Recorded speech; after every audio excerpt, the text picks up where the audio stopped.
எல்லாருக்கும் ஹாய். நான் உங்க இளையராஜா. ட்ரேடிங் பண்ற எல்லாருக்குமே ஒரு சக்சஸ்ஃபுல் ட்ரேடர் ஆகணும் அப்படிங்கிறது தான் ஆசை. சரி, ஓகே. ஒரு சக்சஸ்ஃபுல் ட்ரேடர்னா யாரு? எந்த ஒரு பெர்சன் ட்ரேட் பண்ணி கன்சிஸ்டன்ட்டா ப்ராஃபிட் ஏர்ன் பண்றாங்களோ அவங்கள தான் நம்ம சிம்பிளா சக்சஸ்ஃபுல் ட்ரேடர் அப்படின்னு சொல்லுவோம். அப்ப கன்சிஸ்டன்ட்டா ப்ராஃபிட் பண்ண என்ன பண்ணணும் அப்படின்னு கேட்டீங்கன்னா, அதுக்கு நிறைய விஷயங்கள் இருக்கு. பட் அதுல இருக்கிற முக்கியமான விஷயங்கள் அப்படின்னு பாத்தீங்கன்னா இதெல்லாம் தான். இதுல ட்ரேடிங் ஸ்ட்ராட்டஜி அப்படிங்கிறது ரொம்ப முக்கியமான விஷயமாவே இருந்தாலும், அதோட சேர்த்து மத்த எல்லா விஷயங்களையும் நம்ம பண்ணா மட்டும் தான் நம்மளால கன்சிஸ்டன்ட்டா ப்ராஃபிட் பண்ண முடியும். உங்களுக்கு புரியுற மாதிரியே சொல்றேன். ஒரு ட்ரேடிங் ஸ்ட்ராட்டஜியோ ஒரு காரோட இன்ஜின் மாதிரி கன்சிடர் பண்ணிக்கோங்க. ட்ரேடிங் சைக்காலஜியை நம்ம அந்த வண்டி ஓடுறதுக்கு தேவைப்படுற பெட்ரோலாவோ டீசலாவோ கன்சிடர் பண்ணிக்கலாம். ட்ரேடிங் சைக்காலஜி அப்படிங்கிறது அந்த வண்டியை ரெகுலரா நம்ம மெயின்டைன் பண்ற மாதிரி, ட்ரேடிங் பிளான் அப்படிங்கிறது அந்த வண்டியோட ஆக்சிலேட்டர் அண்ட் ஸ்டேரிங் வீல் மாதிரி. ஒரு கார் ஓடுறதுல இன்ஜின் அப்படிங்கிறது ஒரு முக்கியமான பார்ட்டாவே இருந்தாலும் மத்த விஷயங்கள் இல்லாம பாத்தீங்கன்னா அந்த காரை நம்மளால ஓட்ட முடியாது. அதே மாதிரி தான் இங்கேயும். இந்த வீடியோல நம்ம ஒரு ட்ரேடரோட வேலை என்ன, ஒரு ட்ரேடிங் ஸ்ட்ராட்டஜில இருக்க வேண்டிய முக்கியமான விஷயங்கள் என்னென்ன, ட்ரேடிங் ஸ்ட்ராட்டஜி ரிலேட்டடா இருக்கிற காமனான டவுட்ஸ், கடைசியா ஒரு ட்ரேடிங் ஸ்ட்ராட்டஜி ஃபெயில் ஆகிருச்சு, ப்ராஃபிட் பண்ண முடியல, தொடர்ந்து லாஸே ஆகிட்டு இருக்கு, அதனால ட்ரேடிங் ஸ்ட்ராட்டஜியை சேஞ்ச் பண்றோம் அப்படின்னா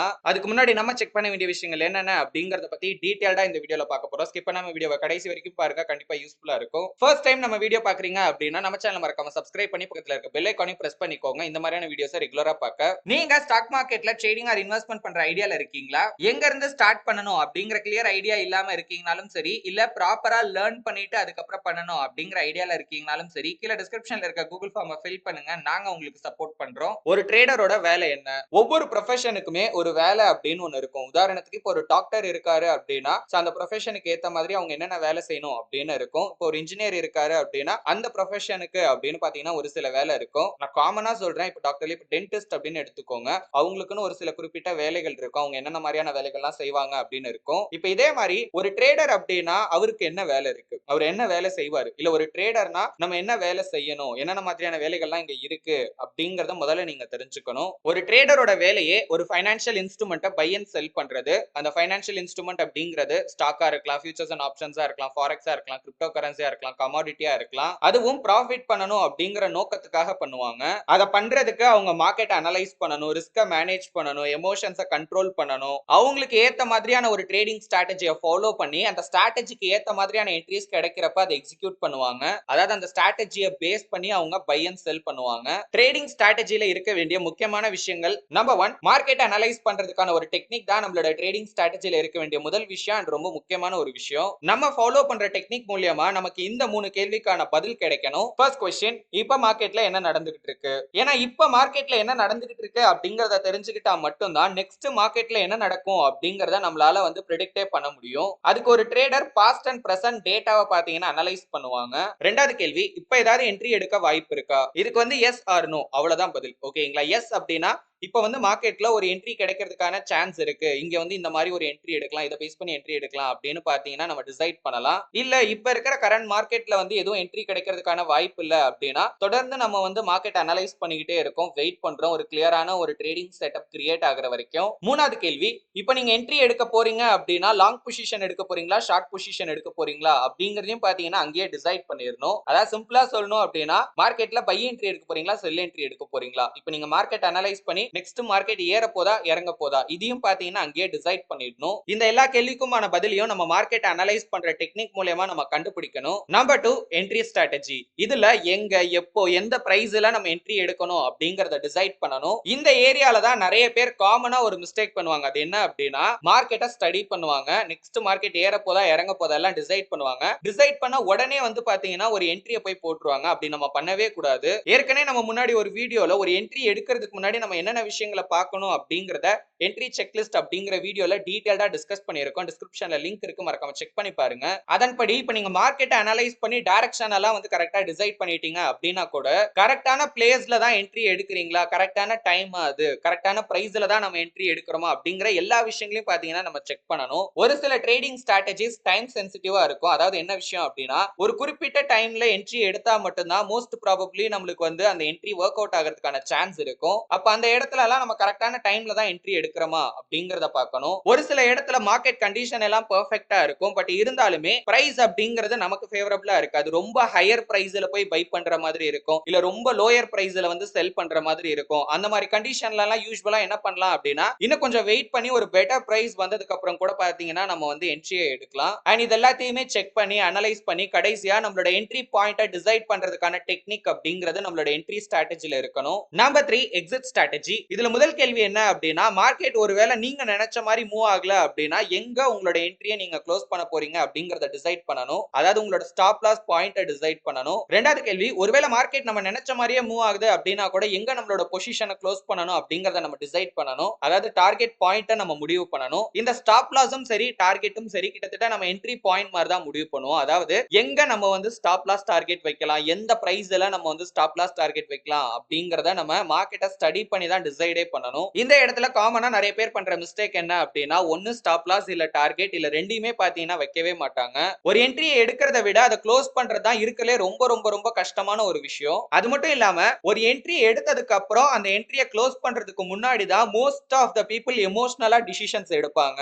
ஒரு என்ட்ரி வந்து லாஸ்ல ஓடிக்கிட்டு இருக்கும், வெயிட் பண்ணுவோம், மறுபடியும் மார்க்கெட் வந்து ரெக்கவர் ஆகிரும், இல்ல இங்க இருந்து ரிவர்ஸ் ஆகிரும், வெயிட் பண்ணிட்டே இருக்கலாம் அப்படின்னு லாஸ் இன்னும் அதிகமாக அதிகமாக விட்டுக்கிட்டே இருப்பாங்க. இன்னொரு என்ட்ரி எடுத்ததுக்கு அப்புறம் நல்லாவே ப்ராஃபிட்ல போயிட்டு இருக்கும். பட் கரெக்டான பாயிண்ட்ல அந்த ப்ராஃபிட்டை புக் பண்ணாம இன்னும் மார்க்கெட் ஏறும், இன்னும் கொஞ்சம் ப்ராஃபிட் வரட்டும் அப்படின்னு வெயிட் பண்ணி அதுக்கப்புறம் பார்த்தா மார்க்கெட் சடனா ரிவர்ஸ் ஆகிரும், வந்த ப்ராஃபிட் எல்லாத்தையுமே பாத்தீங்கன்னா மார்க்கெட்லயே விட்டுருவாங்க. ஒரு என்ட்ரி போட்ட உடனே கொஞ்சம் லாஸ் தான் வந்திருக்கும். பட் இருந்தாலும் டக்குன்னு போயிட்டு பயத்துல அந்த என்ட்ரியை க்ளோஸ் பண்றது. அதே மாதிரி ஒரு என்ட்ரியை போட்ட உடனே கொஞ்சம் ப்ராஃபிட் தான் வந்திருக்கும். பட் இருந்தாலும் வந்த வரைக்கும் லாபம் அப்படின்னு உடனே அந்த பொசிஷனை க்ளோஸ் பண்றது. இது எல்லாமே நம்மளோட எமோஷனால நம்ம எடுக்கிற முடிவுகள். இதெல்லாம் கண்ட்ரோல் பண்றதுக்காக தான் மெயினா இந்த எக்ஸிட் ஸ்ட்ராட்டஜி அப்படிங்கிறது. ஏன்னா இந்த எக்ஸிட் ஸ்ட்ராட்டஜில நம்மளோட ஸ்டாப் லாஸ் அண்ட் டார்கெட்டை அந்த என்ட்ரியை எடுக்கிறதுக்கு முன்னாடியே பாத்தீங்கன்னா நம்ம டிசைட் பண்ணிடுறோம். அதனால அந்த என்ட்ரியை எடுத்தா அதிகபட்சம் நம்மளுக்கு எவ்வளவு நஷ்டம், அதே மாதிரி அதிகபட்சம் நமக்கு எவ்வளவு லாபம் கிடைக்க வாய்ப்பு இருக்கு அப்படிங்கிறது அது எடுக்கிறதுக்கு முன்னாடியே தெரியறதுனால இப்ப இந்த என்ட்ரியை எடுக்கலாமா வேணாமா நம்ம டிசைட் பண்ணிக்கலாம். உதாரணத்துக்கு இப்ப நான் ஒரு ட்ரேட் எடுக்க போறேன். அந்த ட்ரேட் எடுத்தா எனக்கு வந்து 500 ரூபாய் பாத்தீங்கன்னா லாஸ் ஆகும். இல்ல அந்த ட்ரேட் வந்து நான் நினைச்ச மாதிரி அழகா மூவ் ஆச்சு அப்படின்னா 1200 ரூபாய் ப்ராஃபிட் வரும். சோ இங்க நான் முதல்ல முடிவு பண்ண வேண்டியது என்ன அப்படின்னா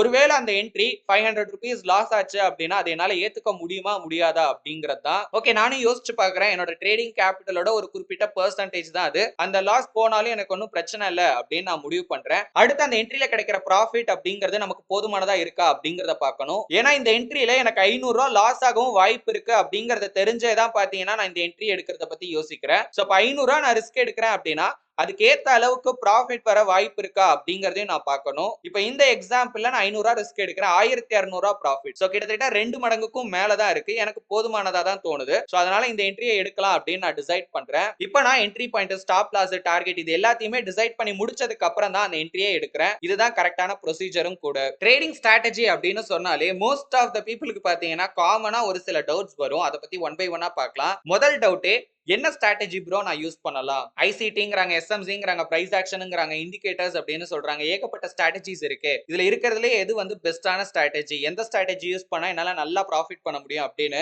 நிறைய டவுட்ஸ் இந்த ட்ரேடிங் ஸ்ட்ராட்டஜி ரிலேட்டடா இருக்கு. இந்த டவுட்டை கிளியர் பண்றதுக்கு நான் சிம்பிளா ஒரு எக்ஸாம்பிள் சொல்றேன். கன்சிடர் இப்ப நான் வந்து சென்னையில இருக்கேன், எனக்கு திருச்சிக்கு போகணும். எப்படி நான் திருச்சிக்கு போகலாம்? இதுக்கு நான் யோசிச்சு பார்த்தேன் அப்படின்னா பைக்ல போலாம், கார்ல போலாம், பஸ்ல போலாம், ட்ரெயின்ல போலாம், ஃபிளைட்ல போலாம், ஏன் ஈவன் நடந்து கூட பாத்தீங்கன்னா போக முடியும். என்னோட இலக்கு என்ன அப்படின்னா இப்ப நான் சென்னையில இருக்கேன், எனக்கு திருச்சிக்கு போகணும். எப்படி போலாம்? இதான் கேள்வி. எப்படி போகலாம் அப்படிங்கிறதுக்கான வழி இருக்கு பாத்தீங்களா? அதே மாதிரிதான் ட்ரேடிங் ஸ்ட்ராட்டஜி அப்படிங்கிறதும். ஏன்னா நம்மளோட நோக்கம் எல்லாருக்குமே பொதுவா ஒண்ணுதான், ப்ராஃபிட் பண்ணணும் அப்படிங்கிறது. அந்த ப்ராஃபிட்ட பண்றதுக்கு நிறைய வழிகள் இருக்கு. அதுதான் ப்ரோ இப்ப எனக்கு பிரச்சனையாவே இருக்கு. இப்போ ஒரு ரூட் தான் இருக்குன்னா நான் அப்படியே போயிருவேன்ல, இதுல மட்டும் தான் போக முடியும்னா அப்படியே போயிருவேன்ல.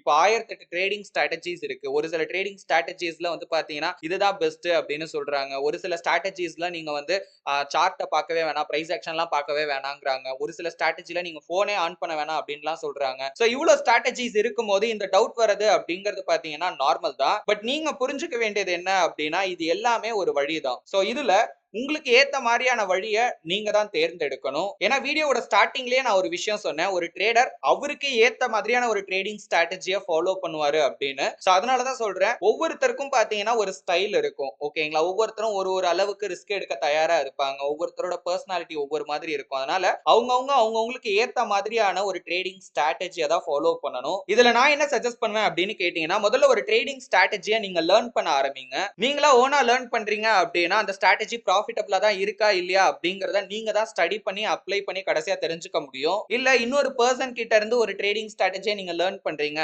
அந்த பர்சனும் சொல்றாங்க இது வந்து ஒரு சக்சஸ்ஃபுல்லான ட்ரேடிங் ஸ்ட்ராட்டஜி, இது ஒரு ப்ராஃபிட்டபிளான ட்ரேடிங் ஸ்ட்ராட்டஜி, இதை ஃபாலோ பண்ணி இப்படி பண்ணலாம் அப்படி பண்ணலாம் அப்படின்னு சொல்றாங்கன்னா அதை அவங்க கிட்ட இருந்து கத்துக்கிட்டு அவங்க சொல்றதை அப்படியே நம்பிடக்கூடாது. அது நீங்க அப்ளை பண்ணி அவங்க சொல்ற மாதிரி அதுல ரிசல்ட்ஸ் வருதா இல்லையா அப்படிங்கறத செக் பண்ணி பார்க்கணும். நீங்க ஓனாவும் லேர்ன் பண்ணலாம். இல்ல இன்னொரு பர்சன் கிட்ட இருந்தும் பாத்தீங்கன்னா நீங்க ஒரு ட்ரேடிங் ஸ்ட்ராட்டஜியை கத்துக்கலாம். அதுல எந்த பிரச்சனையும் இல்ல.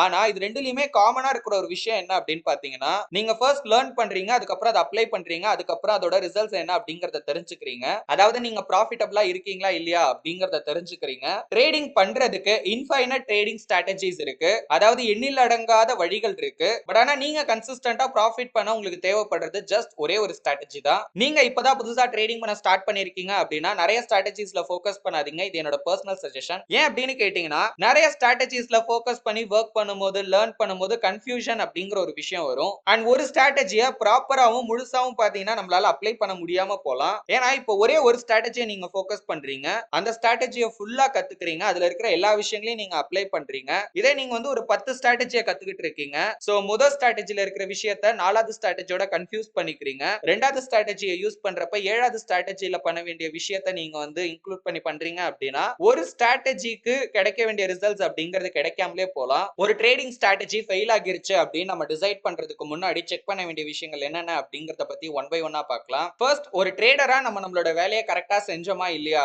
அப்படிங்கறத பார்க்கணும். ஃபர்ஸ்டே பார்த்தா ஒரு ட்ரேடரோட வேலை என்ன, அவங்க என்னென்னலாம் பண்ணணும் அப்படிங்கறத பத்தி அண்ட் அந்த வேலைகள் எல்லாத்தையுமே நம்ம கரெக்டா செஞ்சிருக்கோமா இல்லையா அப்படிங்கறத செக் பண்ணி பார்க்கணும். ரெண்டாவது நம்ம ஒரு கம்ப்ளீட் ட்ரேடிங் ஸ்ட்ராட்டஜியா ஃபாலோ பண்ணோமா அப்படின்னு பார்க்கணும். அதே மாதிரி ஒரு ட்ரேடிங் ஸ்ட்ராட்டஜில என்னென்ன விஷயங்கள்லாம் இருக்கணும் அப்படிங்கறதையும் நம்ம டீடைல்டா பார்த்தோம். அண்ட் அது மட்டும் இல்லாம மத்த வேலைகள் அதாவது risk management, money management, trading psychology, journaling இதெல்லாமும் சேர்த்து நம்ம பண்ணிருக்கோமா இல்லையா அப்படிங்கறத பார்க்கணும். நம்பர் 3 ஒரே ட்ரேடிங் ஸ்ட்ராட்டஜியை யூஸ் பண்ணி நம்ம 100 ட்ரேட்ஸ் இல்ல தொடர்ந்து 3 மாசத்துக்கு ட்ரேட் பண்ணிருக்கோமா அப்படின்னு பார்க்கணும். என்ன ப்ரோ இப்படி சொல்றீங்க, ஒரு 4-5 ட்ரேட் லாஸ் ஆச்சுனாலே ஈஸியா தெரிய போகுது அந்த ஸ்ட்ராட்டஜி ஒர்க் ஆகுதா இல்லையா அப்படின்னு. இதுக்கு எதுக்கு நம்ம வந்து 100 ட்ரேட் எடுக்கணும், 3 மாசத்துக்குலாம் ட்ரேட் பண்ணணும் அப்படின்னு கேட்டீங்கன்னா உங்களுக்கு புரியுற மாதிரி ஒரு உதாரணத்தை சொல்றேன். உங்களுக்கு ரொம்ப ஃபேவரட்டான ஒரு கிரிக்கெட் பிளேயர் இருக்காரு. அவர் ஒரு ஐபிஎல் டீமுக்கு ஆடிக்கிட்டு இருக்காரு. ஒரு சீசன்ல அந்த பிளேயர் பாத்தீங்கன்னா ரொம்ப மோசமா பெர்ஃபார்ம் பண்றாரு. நிறைய மேட்ச் டக் அவுட் ஆகுறாரு. சிங்கிள் டிஜிட்ல பாத்தீங்கன்னா ஸ்கோர் பண்றாரு. ஒரு மேட்ச்ல கூட பாத்தீங்கன்னா 50 கூட அடிக்கல.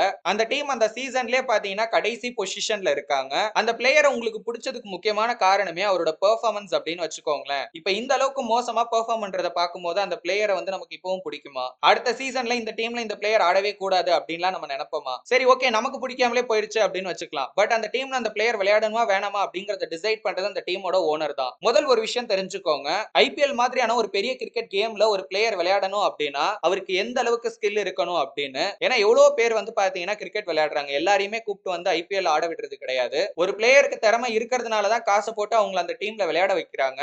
ஏதோ ஒரு மேட்ச் இல்ல ஒரு சீசன் ஃபுல்லா அவங்க வந்து சரியா பெர்ஃபார்ம் பண்ணல அப்படிங்கிறதுனால அவங்க கிட்ட திறமை இல்ல அப்படின்னு ஆகிறது. சோ இதுல இருந்தே உங்களுக்கு நல்லா புரிஞ்சிருக்கும், ஒரு 4-5 ட்ரேட் லாஸ் ஆகிறதுனால ஒரு ட்ரேடிங் ஸ்ட்ராட்டஜி ஒர்க் அவுட் ஆகாது அப்படின்னு கிடையாது. ஏன் அப்படின்னா லூசிங் ஸ்ட்ரீக் அப்படிங்கிற ஒரு விஷயத்தை பத்தி நீங்க நல்லா புரிஞ்சுக்கணும். இப்போ நான் ஷார்ட்டா சொல்றேன், ஏன்னா ஏற்கனவே ஒரு வீடியோவை டீடைல்டா அதை பத்தி நம்மளோட சேனல் அப்லோட் பண்ணிருக்கோம். அந்த வீடியோட லிங்க் கீழே டிஸ்கிரிப்ஷன்ல இருக்கு, மறக்காம செக் பண்ணி பாருங்க.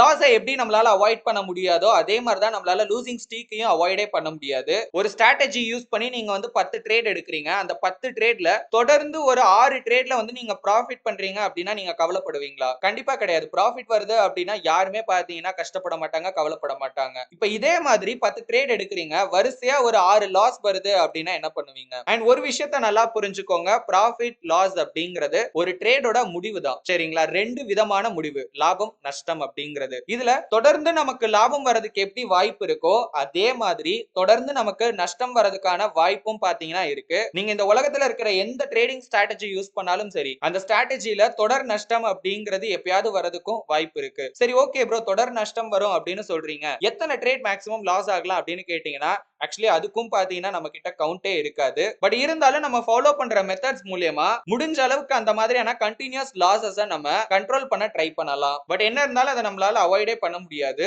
எப்பெல்லாம் நமக்கு வந்து கண்டினியூஸா லாஸ் நடக்குதோ அப்பதான் மோஸ்ட்லி பாத்தீங்கன்னா இந்த ஸ்ட்ராட்டஜி ஒர்க் ஆகல, நம்ம வேற ஸ்ட்ராட்டஜி மாத்தலாம் அப்படிங்கிற மாதிரியான decisions most of the traders எடுக்கிறாங்க. நம்பர் 4, ஒருவேளை நம்ம ஏதாவது தப்பு பண்றோம் அப்படின்னா அதை கண்டுபிடிச்சு நம்ம சரி பண்ணுவோமா? முதல்ல ஒரு லாஸ் வருது அப்படின்னா அந்த லாஸ்க்கு பின்னாடி இருக்கிற காரணம் என்ன அப்படிங்கறத நம்ம கண்டுபிடிக்கணும். நம்மளோட ஒர்க் எல்லாத்தையுமே நம்ம பெர்ஃபெக்ட்டா பண்ணியிருக்கோம், கரெக்டா பண்ணியிருக்கோம். பட் இருந்தாலும் நமக்கு லாஸ் வருது அப்படின்னா பிரச்சனையே இல்ல. ஏன்னா அதுதான் ட்ரேடிங்கோட இயல்பு. ஆனா நம்மளோட வேலையை நம்ம ஏதோ ஒண்ணு பண்ணாம விட்டுட்டோம், இல்ல ஏதோ ஒரு வேலையை நம்ம தப்பா பண்ணிட்டோம், அதனால ஒரு லாஸ் வருது அப்படின்னா அதுக்கு நம்ம தான் முழு பொறுப்பு. ஓகேங்களா? ஏன்னா நம்மளோட தப்பு தான். அப்போ நம்ம என்ன தப்பு பண்ணியிருக்கோம் அப்படிங்கறத நம்ம தெரிஞ்சுக்கணும். அதை வந்து நம்ம வந்து கரெக்ட் பண்ணணும். நெக்ஸ்ட் டைம் அதை வந்து ரிப்பீட் ஆகாம நம்ம பார்த்துக்கணும். அதான் நம்மளோட வேலை. ஒரு விஷயம் புரிஞ்சுக்கோங்க, ட்ரேடிங்கை பொறுத்த வரைக்கும் தப்பு பண்றது அப்படிங்கிறது தப்பே கிடையாது. ஆனா அந்த தப்புல இருந்து நீங்க ஒரு விஷயத்தை கத்துக்காம இருக்கீங்க அப்படின்னா அதுதான் தப்பு. அதே மாதிரி ஒரே தப்பை நீங்க திரும்ப திரும்ப பண்றீங்க அப்படின்னா அதுதான் தப்பு. நம்பர் 5, உங்களோட ப்ராக்ரஸை ரெக்கார்ட் பண்ணிருக்கீங்களா? அதாவது ட்ரேடிங் ஜர்னல் பண்ணிருக்கீங்களா அப்படின்னு பார்க்கணும். எதுல ட்ரேட் எடுத்திருக்கீங்க? ஸ்டாக்கா, ஃபியூச்சர்ஸ் அண்ட் ஆப்ஷன்ஸா? இப்போ ஃபியூச்சர்ஸ் அண்ட் ஆப்ஷன்ஸ் அப்படின்னா எந்த பர்டிகுலர் ஸ்ட்ரைக்ல இல்ல எந்த கான்ட்ராக்ட்ல ட்ரேட் எடுத்திருக்கீங்க, எந்த டேட், எந்த டைம், என்ட்ரி பாயிண்ட் என்ன, ஸ்டாப் லாஸ், டார்கெட் இதெல்லாம் எங்க வச்சிருக்கீங்க? அதாவது அந்த பிரைஸ் இல்ல அந்த பாயிண்ட், அந்த என்ட்ரி ஸ்டாப் லாஸ் ஆச்சா, டார்கெட் ஆச்சா? ஒருவேளை ஸ்டாப் லாஸ் ஹிட் ஆகி இருந்துச்சு அப்படின்னா அதை ஸ்டடி பண்ணி ஸ்டாப் லாஸ் ஹிட் ஆனதுக்கான ரீசன் என்ன, இது எல்லாத்தையுமே நீங்க டீடைல்டா ரெக்கார்ட் பண்ணணும் நீங்க எடுக்கிற ஒவ்வொரு என்ட்ரிக்கும். ஏன்னா இதெல்லாம் ரெக்கார்ட் பண்றதுக்கான முக்கியமான காரணமே அடுத்து நம்ம ஒரு முக்கியமான வேலை செய்யணும், அதுக்காக தான். அதாவது நம்மளோட பெர்ஃபார்மன்ஸை நம்ம எவாலுவேட் பண்ணணும். எல்லாருமே ப்ராஃபிட்டபிளா ட்ரேட் பண்ணணும் அப்படின்னு நினைச்சுதான் பாத்தீங்கன்னா பண்றாங்க. அப்ப நம்ம ஆக்சுவலா ப்ராஃபிட்டபிளா இருக்கமா இல்லையா அப்படிங்கறத எப்படி தெரிஞ்சுக்கிறது? என்ன ப்ரோ இது கேள்வி? ரொம்ப சிம்பிள். போயிட்டு அக்கவுண்ட் பேலன்ஸை பாருங்க. இப்போ நீங்க வந்து ஒரு 10,000 ரூபாய் போட்டிருக்கீங்க, 11,000 ரூபாயில இருக்கீங்கன்னா நீங்க ஒரு ப்ராஃபிட்டபிள் ட்ரேடர் தானே அப்படின்னு கேட்டீங்கன்னா கண்டிப்பா கிடையாது. வெறும் அக்கவுண்ட் பேலன்ஸை மட்டும் வச்சு நம்ம வந்து சக்சஸ்ஃபுல்லா பண்றோமா இல்ல நம்ம வந்து லாஸ் பண்றோமா ப்ராஃபிட் பண்றோமா அப்படின்னு நம்மளால டிசைடே பண்ண முடியாது. இது எப்படி இருக்கு அப்படின்னு கேட்டீங்கன்னா, ஒரு குண்டா இருக்கிற ஒரு பர்சன் இருக்காரு, தன்னோட உடம்ப வந்து குறைக்கணும் அப்படிங்கிறதுக்காக பாத்தீங்கன்னா ஒரு ஜிம் போறாரு, ஒர்க் அவுட் பண்றாரு, எக்ஸசைஸ் எல்லாமே பண்றாரு. டெய்லியும் ஒரு ஒர்க் அவுட் முடிச்சுட்டு எக்ஸசைஸ் எல்லாம் முடிச்சுட்டு கண்ணாடி முன்னாடி நின்னு அவர் பாக்குறாரு அவர் வெயிட் குறைஞ்சிட்டாரா இல்லையா அப்படின்னு. இதே மாதிரி ஒரு 2 மாசத்துக்கு பாத்தீங்கன்னா பண்ணிட்டே இருக்காரு. பட் அவர் பாக்குறதுக்கு பாத்தீங்கன்னா எந்த ஒரு வித்தியாசமும் இல்ல அப்படின்றதுனால இது வேலைக்கே ஆகாது, இதெல்லாம் நம்மளால பண்ண முடியாது அப்படின்னு பாத்தீங்கன்னா விட்டுறாரு. பட் ஆக்சுவலா அவர் வெயிட் குறைஞ்சிட்டாரா இல்லையா அப்படிங்கிறது ஜஸ்ட் அவரோட தோற்றத்தை மட்டுமே வச்சு பாத்தீங்கன்னா முடிவு பண்ணிட முடியாது. என்ன ப்ரோ குண்டாறாங்க ஒல்லியாகிறாங்க பார்த்தா தெரியாதா அப்படின்னு கேட்டீங்கன்னா நமக்குள்ள என்னென்ன மாதிரியான மாற்றங்கள்லாம் ஏற்பட்டிருக்கு அப்படிங்கறத நம்ம தெரிஞ்சுக்கணும். அப்படின்னா முதல்ல நம்ம என்னென்ன ஒர்க் பண்ணியிருக்கோம் அப்படிங்கறத ட்ராக் பண்ணணும். அதுக்கு ஏத்த மாதிரியான சேஞ்சஸ் எல்லாம் கிரியேட் ஆகியிருக்கா இல்லையா அப்படிங்கறத பாத்தீங்கன்னா நம்ம பார்க்கணும். சோ அதுக்காக தான் ஆக்சுவலி இந்த வேலையவே நம்ம செய்றோம். எப்படி நம்மளோட பெர்ஃபார்மன்ஸை மெஷர் பண்ணணும் அப்படிங்கறத பத்தி டீடைல்டா எக்ஸ்பிளைன் பண்ணி ஒரு வீடியோவை நம்மளோட சேனல்ல ஏற்கனவே அப்லோட் பண்ணியிருக்கோம். இந்த வீடியோல நான் மென்ஷன் பண்ண எல்லா வீடியோஸுமே இந்த பிளேலிஸ்ட்ல இருக்கு. நீங்க புதுசா ட்ரேடிங் கத்துக்கிறீங்க அப்படின்னா அதுக்கு யூஸ் ஆகுற மாதிரி நிறைய வீடியோஸ் இந்த பிளேலிஸ்ட்ல அவைலபிளா இருக்கு. மறக்காம செக் பண்ணி பாருங்க. இப்போ நம்ம பார்த்த இந்த எல்லா கேள்விக்குமே உங்ககிட்ட எஸ் அப்படிங்கிற பதில் இருந்து நீங்க தொடர்ந்து லாஸே ஃபேஸ் பண்றீங்க, இல்ல நீங்க எதிர்பார்த்த அளவுக்கு உங்களால வந்து ப்ராஃபிட் பண்ண முடியல அப்படின்னா அப்ப நீங்க ட்ரேடிங் ஸ்ட்ராட்டஜியை மாத்துறத பத்தி யோசிக்கலாம். இந்த வீடியோல உங்களுக்கு ஏதாவது டவுட்ஸ் இருந்துச்சு அப்படின்னா அதை கீழே கமெண்ட்ல சொல்லுங்க, நாங்க அதை கிளியர் பண்றோம். அப்படி இல்லனா இதான் எங்களோட நம்பர், எப்ப வேணாலும் கான்டாக்ட் பண்ணி கேட்டு கிளியர் பண்ணிக்கோங்க. இந்த வீடியோ உங்களுக்கு யூஸ்ஃபுல்லா இருந்துச்சு அப்படின்னா வீடியோவை லைக் பண்ணுங்க. ட்ரேடிங் புதுசா கத்துக்கிற உங்க ஃப்ரெண்ட்ஸ் அண்ட் ஃபேமிலி மெம்பர்ஸ்க்கு மறக்காம இந்த வீடியோவை ஷேர் பண்ணுங்க. இந்த மாதிரியான ட்ரேடிங் ரிலேட்டட் வீடியோஸை ரெகுலரா பார்க்க நம்மளோட சேனலை மறக்காம சப்ஸ்கிரைப் பண்ணி பக்கத்துல இருக்க பெல் ஐகானையும் பிரஸ் பண்ணி வச்சுக்கோங்க. அப்பதான் உங்களுக்கு வீடியோ அப்லோட் பண்ண உடனே நோட்டிபிகேஷன் வரும். தேங்க்யூ ஃபார் வாட்சிங். இன்னும் நம்ம ட்ரேடிங்ல கத்துக்க நிறைய விஷயங்கள் இருக்கு. Until then, stay tuned.